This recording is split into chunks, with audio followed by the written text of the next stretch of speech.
போரால உருகுலைஞ்சு கிடக்கிற காசால ஒரே நேரத்துல பல ஜோடிகளுக்கு திருமணம் செஞ்ச வீடியோ இணையத்துல வைரல் ஆகிட்டு இருக்கு.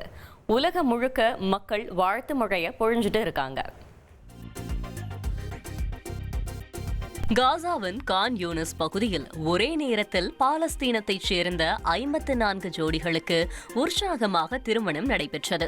மிகவும் பிரம்மாண்டமாக நடைபெற்ற இந்த திருமணத்தால் எப்போதும் போரும் புகை மண்டலமுமாக காணப்படும் காசா விழாக்கோலமானது. காசா மக்களுக்கு ஆதரவான அல் ஃபாரிஸ் அல் ஷாஹிம் என்ற அமைப்பு இதற்கான ஏற்பாடுகளை செய்திருந்ததாக தெரிய வருகிறது. அமெரிக்கா, டென்மார்க், பொலிவியால கிறிஸ்துமஸ் கொண்டாட்டங்கள் களைகட்ட துவங்கிருச்சு. வாங்க அந்த கொண்டாட்டங்கள்ல கலந்துக்கலாம். ஒவ்வொரு வருடமும் அமெரிக்காவோட நியூயார்க் நகரத்துல உள்ள ஃபேமஸான ராக்ஃபெல்லர் சென்டர்ல எப்படா கிறிஸ்துமஸ் மரத்தை வைப்பாங்கன்னு அமெரிக்கர்கள்லாம் ஆர்வமா காத்துக்கிட்டு இருப்பாங்க. 1933 துவங்குது இதோட பாரம்பரியம். இந்த வருடம் கொஞ்சம் ஸ்பெஷல். ஏன்னா இப்ப வைக்கப்பட்டுள்ள கிறிஸ்துமஸ் மரத்தோட உயரம் எவ்வளவு தெரியுமா?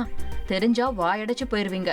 7 மாடி கட்டடம் அளவு பிரம்மாண்ட கிறிஸ்துமஸ் மரத்தை வச்சிருக்காங்க. சும்மா 50,000 வண்ண விளக்குகள் மரத்தை அலங்கரிச்சு ஜொலிக்குது. வானத்தை அலங்கரிக்கிற நட்சத்திரம் மாதிரி. அதுக்கு மேல பிரகாசமா ஒளிரக்கூடிய ஒரு நட்சத்திரம். அதோட வெயிட் கிட்டத்தட்ட ஒரு பைக்கோட கனமா. கேட்கவே வியப்பா இருக்குல்ல? எல்லாரும் கவுண்ட் டவுன் சொல்ல உற்சாகமா துவங்குச்சு கிறிஸ்துமஸ் கொண்டாட்டம். குழந்தைங்கள்ல இருந்து பெரியவங்க வரைக்கும் எல்லாரும் ஆரவாரம் செஞ்சாங்க. மக்களோட ஃபேவரட் ஜோடியான ஜெயராமும் ஊர்வசியும் மறுபடியும் இணைஞ்சு நடிக்கிறாங்க. அப்ப சிரிப்புக்கு பஞ்சமே இருக்காது. மலையாள திரையுலகில் 6-7 படங்கள்ல இணைந்து நடிச்சு பல ஹிட்டுகளை கொடுத்த ஜெயராம் ஊர்வசிய மீண்டும் தமிழ் படத்து மூலமா உள்ள கொண்டு வர இருக்கிறாரு இயக்குனர் பாண்டியராஜ். சிறப்பான நடிப்புக்கு பெயர் போன ஜெயராமும் ஊர்வசியும் தமிழ்ல பஞ்சதந்திரம் படத்துல கலகலப்பான ஜோடியா நடிச்சு ரசிகர்களை கவர்ந்திருப்பாங்க.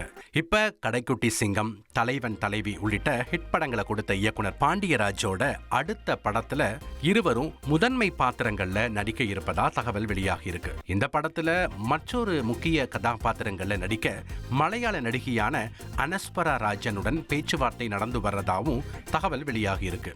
படப்பிடிப்பு வர டிசம்பர் 10ஆம் தேதி தொடங்க இருப்பதாகவும், ஒரே நேரத்துல தமிழ், மலையாளம் ஆகிய 2 மொழிகளிலும் இந்த படம் உருவாக இருப்பதாகவும் சொல்லியிருக்காங்க.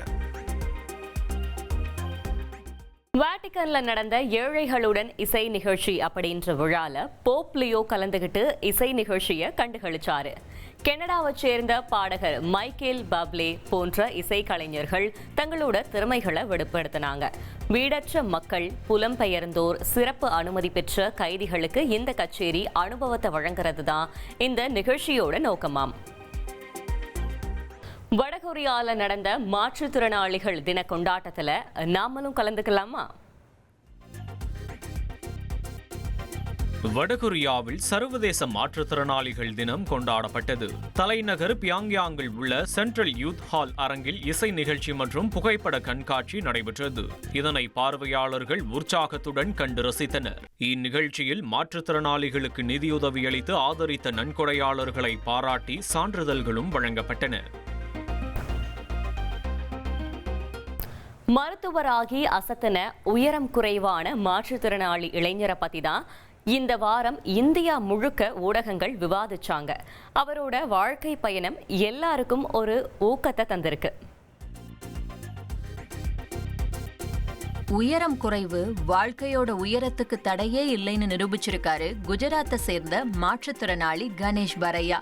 இவரோட உயரம் வெறும் 3 அடி தான். எடை 20 கிலோவுக்கும் குறைவு. 72% லோகோமோட்டிவ் குறைபாடு இருக்கவரு.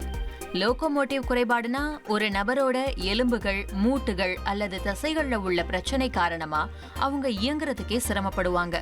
உடம்புல இவ்ளோ பிரச்சனைகள் இருந்தும் அவருக்கு ஒரு கனவு இருந்துச்சு. தான் ஒரு நல்ல டாக்டராகி ஏழைகளுக்கு உதவணும் அப்படின்னு. 2018ல கணேஷ் MBBSக்கு விண்ணப்பிக்கிறாரு. ஆனா மருத்துவ கவுன்சில் இவரோட உயரம் மற்றும் உடல் கோளாற காரணம் காட்டி நிராகரிச்சிடுறாங்க. இதனால கணேஷ் மனமுடைஞ்சு போகல, தொடர்ந்து போராடினாரு. உச்ச நீதிமன்றத்துல தனக்கான நீதியை பெற்றாரு. 2019ல கணேஷ் மருத்துவ கல்லூரியில சேர்ந்தாரு. படிச்சாரு, கடினமா உழைச்சாரு. இன்னைக்கு அதிகாரப்பூர்வ மருத்துவராகி அசத்தியிருக்காரு கணேஷ். இனி செல்லும் இடமெல்லாம் செய்தி.